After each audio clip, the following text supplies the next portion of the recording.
Se lo mencionábamos previamente que una de las jornadas de este segundo encuentro regional sudamericano de la economía de los trabajadores tuvo lugar en el PTI del Cerro. Allí dialogamos con su presidente, Guillermo González, quien destacó la importancia que se realice allí, un lugar que alberga a 70 emprendimientos y brinda más de 1000 puestos de trabajo. La importancia es discutir, reflexionar sobre otra mirada de la economía. Hacerlo acá en el PTI del Cerro tiene un simbolismo porque esta zona está muy vinculada al desarrollo de la industria frigorífica del siglo XIX, del siglo XX, y ahora se reconvirtió en un parque industrial y tecnológico que es propiedad de la Intendencia de Montevideo. En definitiva, es un instrumento de desarrollo que nuclea 1.139 puestos de trabajo, de los cuales muchos son emprendimientos cooperativos autogestionados y que funciona como palanca de desarrollo. El tener trabajadores reflexionando, discutiendo en estos 3 días de toda América Latina, en un momento donde América Latina está siendo amenazada, está siendo vulnerada, sobre todo en algunos países, sus democracias, permite posicionar esta temática y permite discutir, aprender de las experiencias exitosas y también de las debilidades y fracasos que también hay en el sistema, ¿no? Son 1.140 puestos de trabajo significativos para nuestro país, en un punto que estén todos concentrados aquí. ¿Cuáles son los principales conceptos que al PTI hoy les han servido en materia de discusión, en materias de ejemplos tanto de nuestro país como de la región? Los principales temas, tienen que ver con buscar otras formas organizativas que no giren solo en pensar la economía como el centro del capital, sino el centro de la economía es el desarrollo del ser humano y su calidad de vida. El posicionar también estos instrumentos como un instrumento de localización de ese tipo de emprendimientos. El poder vincular también los emprendimientos cooperativos, autogestionados, experiencias, no solo con la industria tradicional del país, sino también con sectores nuevos de la economía que implican media y alta tecnología, como ser la robótica, la electrónica, el diseño, audiovisual, software. Desde esa perspectiva también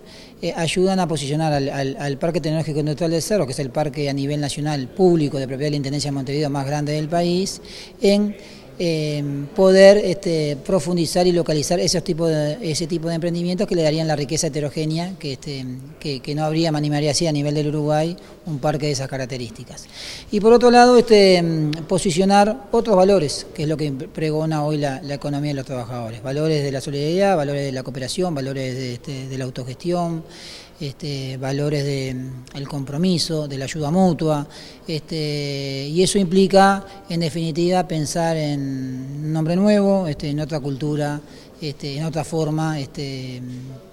vivir, a diferencia de lo que es hoy la propuesta dominante,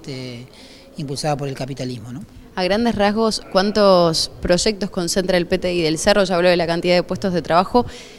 ¿En qué situación, cuál es la realidad actual de cada uno de ellos? De repente a algunos le está yendo mejor que a otros, hay algunos que están atravesando alguna dificultad. ¿Y cuáles son los caminos que se deben seguir? ¿Cuáles son las alternativas considerando todos estos conceptos que manejo recién? El PTI hoy cuenta con 70 emprendimientos, de los cuales el 81% de esos emprendimientos son micro y pequeñas empresas, o sea que estamos hablando de prácticamente empresas bajo formas jurídicas diversas, unipersonales, sociedad anónima, cooperativas, autogestionadas, SRL, en la industria textil vestimenta, en la industria metalúrgica, naval, plástico, vidrio, ingeniería eléctrica, madera, servicios, alimentaria, medioambiental, o sea que tiene una riqueza desde el punto de vista productivo de lo que es la industria tradicional y con la posibilidad de incorporar estos otros sectores que hoy te comentaba anteriormente, que son más intensivos en media y alta tecnología. Y a su vez, otra de las cosas que estamos desarrollando dentro del parque, que también hace a que este tipo de localización permita, es vincular lo que es el desarrollo del conocimiento, el desarrollo de la cultura, el desarrollo de las capacidades con el mundo laboral y el mundo industrial. Funciona un centro de formación y capacitación, liderado por la UTU, liderado por la universidad a través del programa APEX, liderado por las organizaciones sociales que trabajan con diferentes sectores de este territorio. funciona un centro de investigación tecnológica y funciona un centro cultural, ¿no? De manera que el parque permite también ese tipo de riquezas. Esta actividad ahora termina desde el punto de vista cultural, porque también forma parte de ese crecimiento del ser humano y dignificar la vida, con el cuarteto Rica Cosa como cierre de esta actividad, ¿no? ¿Están en un buen momento esos proyectos que le consultaba recién? Esos proyectos en realidad no están aislados de lo que son los sectores de actividad de la economía y de la industria del país. Por ponerte un ejemplo, hay sectores como la industria textil, vestimenta, que está siendo amenazada, el sector metalúrgico, que ha tenido un bajo nivel en este último año, el naval, y hay otros emprendimientos que en definitiva van de la línea de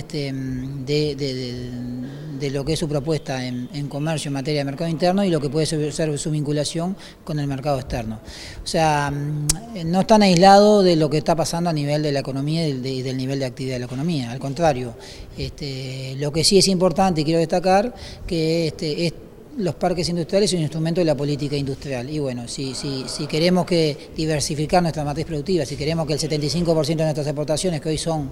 del punto de vista primaria, o sea, salen del sector agrícola, queremos meterle más contenido tecnológico, queremos meterle más valor agregado, bueno, hay que incentivar el desarrollo de la industria. Y acá es un lugar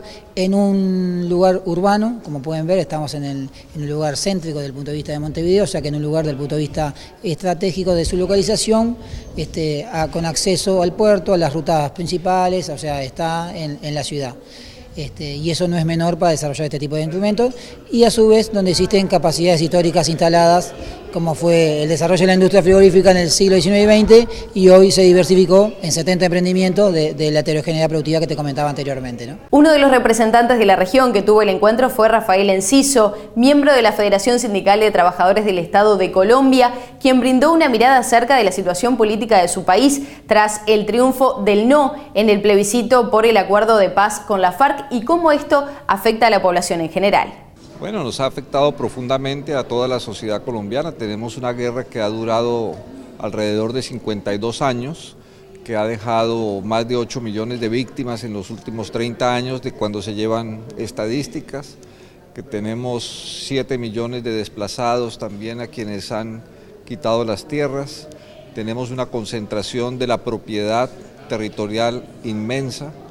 Tenemos una situación de más de 52.000 desaparecidos forzados, reconocidos por el Estado y por las organizaciones de derechos humanos del mundo. Y tenemos la necesidad urgente de terminar esta guerra que ha venido devorándose a los seres humanos de nuestro país, que ha venido generando tristezas, lamentables pérdidas, personas amputadas y una situación económica realmente lamentable. Y necesitamos reorganizar la economía y reorganizar la sociedad de tal manera que todos podamos vivir dignamente de nuestro trabajo y que podamos satisfacer las necesidades materiales, culturales y espirituales de nuestro pueblo, porque nuestro país es un país inmensamente rico, como en general Sudamérica. Tenemos recursos inmensos, naturales, de la biodiversidad, recursos hídricos, recursos mineros. Tenemos una situación o una posición geoestratégica, digamos, del país muy importante, y todo esto pues implica que tenemos que cambiar las relaciones sociales para que pueda haber una redistribución de todos los recursos del país en función del desarrollo humano integral, y para esto necesitamos la paz. Y por supuesto que nos sorprendió a todos que el plebiscito para ratificar, digamos, o refrendar los acuerdos firmados entre el gobierno y las FARC haya sido ganado por una mínima diferencia de 50.000 votos aproximadamente. Pero el 62% de la población no votó. Tenemos una abstención gigantesca, o sea, lo que pone en una situación de ilegitimidad al régimen político de nuestro país. Es decir, una sociedad en donde el 62% de la población no participa de las decisiones de la democracia representativa, pues significa que está en una crisis tremenda. Y el otro 38% que sí votó, pues ganó la mayoría de no poner fin a la guerra, supuestamente, pero en realidad lo que hubo fue una gran confusión porque solamente hubo un mes de tiempo para explicar los contenidos de los acuerdos, hubo un proceso y una campaña de desinformación principalmente dirigida por el expresidente Álvaro Uribe Vélez y los que se han beneficiado de la guerra. Es decir, en la guerra no es que todos hemos perdido, hay unos sectores que han sido los promotores de la guerra, de la violencia y que se han enriquecido descomunalmente dentro de todo ese proceso. Y ellos son los que han concentrado la propiedad de las tierras que le han despojado a los campesinos, a quienes han desplazado y que están en cinturones de miserias en las ciudades. Enciso, a grandes rasgos, ¿por qué el que votó por el no, a qué le dijo que no? Porque supongo que no es el no a la paz, sino a otro tipo de aspectos que no quedaron del todo claros. Hay una parte, por ejemplo, de las iglesias, desgraciadamente, la iglesia católica, los cristianos evangélicos hicieron una campaña diciendo que había lo que llamaban ellos la ideología de género, que ni siquiera se entiende claramente qué es. Pero en sus iglesias estuvieron a la gente diciéndole que si ganaba el sí, iban a volver homosexuales a los niños en las escuelas. Y pues mucha gente que tiene un pensamiento dogmático creyó esto y asumió eso como uno de los temas centrales del acuerdo. Otro punto que fue un engaño muy grande diciendo que los guerrilleros que iban a entrar a la legalidad iban a recibir 1.800.000 pesos mensuales de salario cuando no tiene que ver con la realidad, ¿no? Entonces muchas personas que también fueron afectadas incluso por la guerrilla, porque tampoco es que solamente haya habido violaciones de derechos humanos por parte del sector del Estado, de las Fuerzas Armadas, también hubo violaciones de derechos humanos por parte de la guerrilla y esta guerra pues afectó a un conjunto de personas que están lastimadas, que se sienten heridas, ofendidas, y algunas detestan la guerrilla porque murieron sus padres, murieron sus hermanos, etcétera. Entonces, al decir que los que han sido violadores de derechos humanos van a recibir 2 o un poco más de 2 salarios mínimos cuando hay personas que están sin empleo, cuando hay personas que están en la pobreza, pues generó una reacción diciendo entonces yo no voto para favorecer que este acuerdo se cumpla. O el otro punto es el tema de la justicia transicional, donde decían que los guerrilleros pues no van a ir a la cárcel, como si el tema principal es que fueran o no fueran a la cárcel, cuando la justicia transicional está diciendo que se va a crear una justicia especial que propicie la paz y la cual va a juzgar los delitos cometidos tanto por los guerrilleros como por otros violadores de derechos humanos, como pueden ser en las fuerzas militares, o sea, otras personas que hayan cometido crímenes. Este encuentro nos enriquece extraordinariamente. Este es el segundo encuentro que yo participo. El año pasado estuve en el 5º encuentro internacional,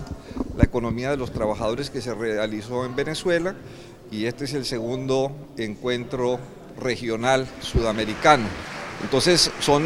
decenas y decenas de experiencias de trabajadores que están demostrando que pueden realmente gestionar empresas, que pueden construir una economía autogestionada donde los trabajadores toman las decisiones fundamentales sobre los procesos productivos, qué es lo que quieren producir, cómo producirlos, en qué condiciones, en qué calidades, en qué cantidades, cómo relacionarse de nueva forma con las comunidades, con los consumidores, cómo tomar decisiones para establecer conjuntamente los precios de tal manera que pueda haber un beneficio común y donde el centro sea el desarrollo humano integral, la felicidad de la gente, la satisfacción de sus necesidades y no la acumulación de la riqueza en unas pocas manos. Y todas estas experiencias de muchos tipos diferentes vamos a compartirlas con los compañeros nuestros en Colombia en la idea de cómo vamos a reorganizar los procesos de la reproducción social en los territorios donde ha habido guerra y donde ahorita vamos a iniciar entonces un proceso, una vez se han ratificado los acuerdos, haciendo las correcciones que sea necesario hacer para que nuestro pueblo mayoritariamente los apruebe. Entonces vamos a poner en marcha el punto 1 de los acuerdos firmados entre el gobierno y la FARC, que es la reforma rural integral, y donde se van a entregar 3 millones de hectáreas de tierra a los campesinos que necesitan tierra o que no tienen o que es insuficiente. Van a legalizarse 7 millones de hectáreas y se va a hacer una reforma rural integral de tal manera que el Estado se compromete a crear las condiciones favorables para que regiones enteras que han estado abandonadas durante décadas puedan desarrollar procesos económicos para dignificar la vida de la gente y para generar riqueza y producir alimentos y mejorar las condiciones de vida en todo sentido. Allí vamos a establecer entonces las relaciones con compañeros de las diferentes empresas de toda Sudamérica para intercambiar, para aprovechar sus experiencias y para complementarnos en nuestras necesidades y nuestros sueños. Queda mucho para compartir acerca del segundo encuentro regional sudamericano de la economía de los trabajadores, pero antes compartimos una nueva pausa.